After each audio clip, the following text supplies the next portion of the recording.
MI-384 Height Adjustable Fireplace TV Mount Installation.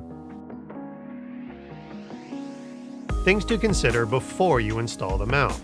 While a fire is lit, use an infrared thermometer to check the temperature of the approximate mounting position. The temperature at the front of the fireplace mantle must never exceed 100 degrees Fahrenheit.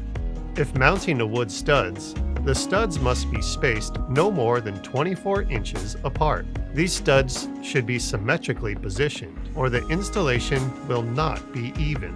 The drywall must be no larger than 5/8 of an inch thick. The distance from the mesa of the fireplace to the wall must be less than 12 inches. If your TV weighs less than 17.6 pounds, the arm may not fully lower under the weight of the TV.